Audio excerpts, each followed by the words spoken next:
Salut tout le monde.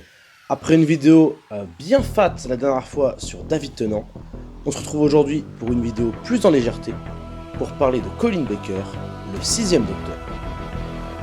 Il est un acteur connu du petit écran depuis les années 70.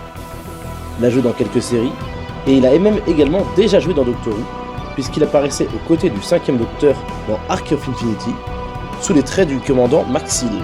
Il succédera alors à Peter Davison, qui avait décidé de rester seulement 3 saisons, et prendra le rôle à 40 ans. Ce 6ème Docteur est un personnage assez hors du commun. À cette époque, la série était un peu en baisse d'audience, et je pense que les scénaristes ont tenté d'innover en nous proposant un Docteur narcissique, capricieux, égocentrique, arrogant, colérique, condescendant, et qui ne supporte pas qu'on le remette en question. Il est du genre à prendre les gens de haut, et ne se rend même pas compte que parfois d'autres personnes peuvent avoir une opinion sensée. Ces traits de sa personnalité ont eu tendance à un peu agacer les fans, faisant un peu de lui le vilain petit canard de la série. Pourtant je trouve que c'est une très bonne idée de nous proposer un docteur très différent. Dès sa régénération, on voit quel docteur il va être. Puisqu'au lieu de la traditionnelle amnésie, le docteur se montre violent jusqu'à étrangler sa propre compagne. Mais n'allons pas croire que le docteur n'est pas une bonne personne. En effet, il a un profond sens de la justice et de l'équité, et il est très déterminé à exterminer le mal dans l'univers. Colin Baker souhaitait une tenue un peu sombre pour aller avec sa personnalité, du style veste en cuir, qu'adoptera finalement le 9ème Docteur. À la place, John Nathan Turner lui donnera une allure clownesque avec des vêtements bariolés qui contrastent totalement avec sa personnalité. Colin Baker décrira lui-même cette tenue comme une explosion dans une usine d'arc-en-ciel. Ce 6ème Docteur n'a pas eu énormément de compagnons, étant donné qu'il n'est resté que 2 saisons. Nous retrouvons Peri Brown, qui l'accompagnait sous sa 5ème incarnation. Elle aura un peu de mal avec ce Docteur, avec son ego surdimensionné au début, mais finira par s'y faire, et tous deux deviendront de très bons amis.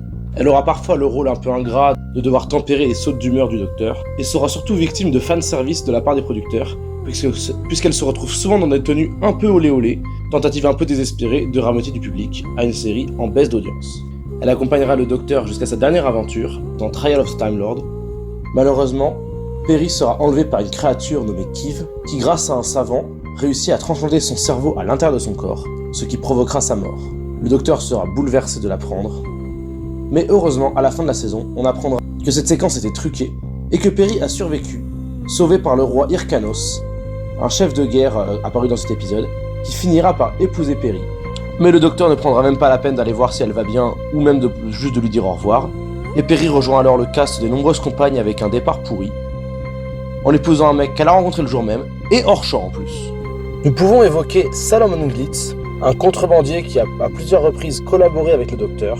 Il ne l'aide que s'il y a quelque chose à gagner, donc on ne peut pas vraiment l'appeler compagnon, mais vu qu'on le voit à plusieurs reprises, je le mentionne quand même. Donc ne nous attardons pas et passons directement à Melanie Bush, surnommée Mel, une compagne un peu particulière, car nous n'avons jamais vu sa première rencontre avec le Docteur. En effet, lors de son jugement par les Seigneurs du Temps, le Docteur montrera grâce à la Matrice une aventure future dans sa ligne temporelle, où Mel est déjà sa compagne.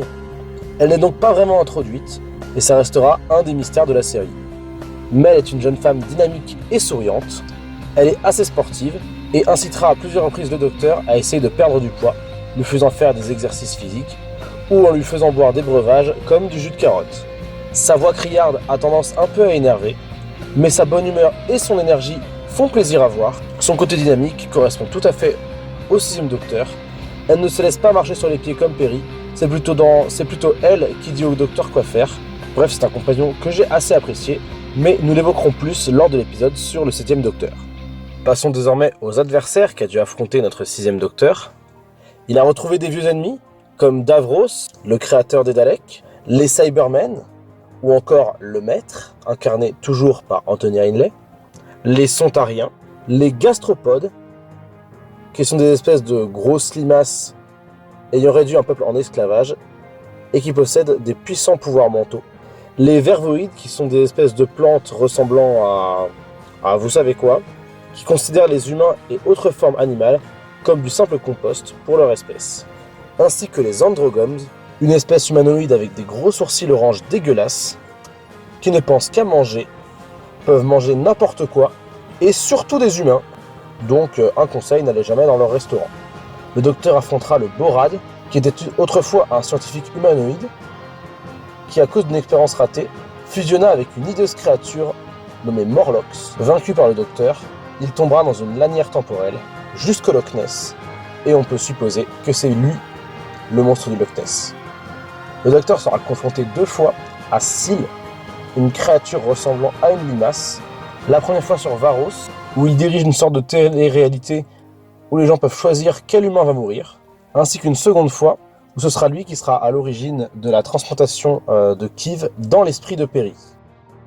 Un être aussi dégueulasse à l'intérieur qu'à l'extérieur. Le docteur sera confronté à un nouveau seigneur du temps, la Rani, une espèce de maître au féminin, une brillante chimiste qui fut bannie de Gallifrey à cause de ses expériences sur des créatures vivantes qu'elle transforme en monstruosités. Elle considère les humains comme de simples sujets et affrontera à 2 reprises le docteur, la première fois accompagnée du maître. Elle reviendra une seconde fois et sera à l'origine de sa régénération.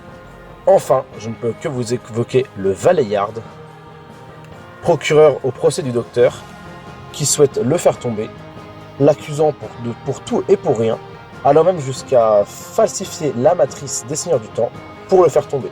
Il nous est révélé que le Valeyard est en fait un amalgame des côtés sombres du docteur, une sorte de version parallèle de lui maléfique, située entre sa 12e et 13e incarnation. Étant donné que les Seigneurs du Temps ne peuvent se régénérer que 12 fois, il souhaite faire tuer le docteur afin de récupérer ses vies restantes. Il sera vaincu par le docteur, mais à la fin de l'épisode, on verra qu'il a survécu. Qu'est-il devenu de suite? Nous n'en avons aucune idée. Peut-être le reverrons-nous un jour.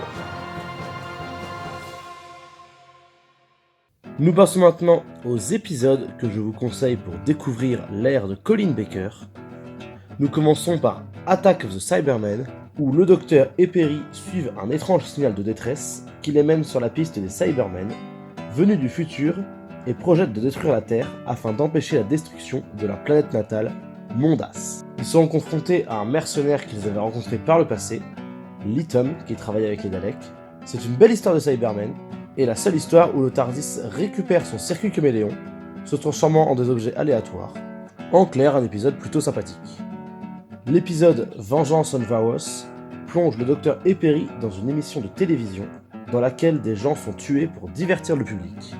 Le scénario et les acteurs sont bons, c'est une bonne critique des médias, les effets spéciaux ne sont pas dégueux du tout, c'est je pense mon épisode préféré de l'ère du 6ème Docteur. Revelation of the Dalek plonge le docteur et Perry sur la planète Necros afin d'assister à des funérailles. Il découvre que le grand guérisseur de cette planète est en réalité Davros, qui se sert des malades afin de les transformer en Daleks. Les personnages secondaires y sont vraiment bien. On y trouve une dirigeante maléfique, un DJ qui passe des chansons pour les morts, et le mercenaire Orsini à la classe, du très bon Doctor Who. Enfin, il est difficile de passer à côté de Trial of a Time Lord, qui était un épisode un peu spécial, puisqu'il est en fait toute la saison 23, qui est découpée en 4 épisodes, mais reliée par un fil rouge assez fort, et donc on peut le considérer comme un seul grand épisode. Le docteur y est ici jugé par ses pairs, les Seigneurs du Temps, l'accusant de trop interférer dans l'univers et de mettre en danger ses compagnons et les planètes qu'il visite. Toute cette machination est orchestrée par le Valeyard, une sorte de docteur alternatif maléfique, qui veut le voir tomber pour lui voler ses régénérations restantes. Les histoires racontées ne sont pas toujours exceptionnelles, mais le fil rouge donne envie de voir la suite, et c'est un passage un peu obligatoire si vous voulez connaître le 6ème Docteur. Enfin, pour clôturer cet épisode, nous aborderons la fin du 6ème Docteur. En effet, de manière inhabituelle, ce n'est pas à la fin d'un épisode, mais bien au tout début d'une nouvelle saison, que le Docteur se régénère à la surprise des téléspectateurs.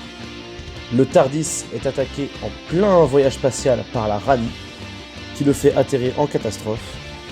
Durant le crash, le Docteur subira un choc si fort qu'il se régénérera inconscient sur le sol du TARDIS, prenant alors les traits de l'acteur Sylvester McCoy. Mais nous reviendrons sur ce départ un peu précipité lors de l'épisode sur le 7ème Docteur. J'espère en tout cas que celui-ci vous a plu, et on se retrouve la prochaine fois pour parler du 11ème Docteur incarné par Matt Smith. A bientôt!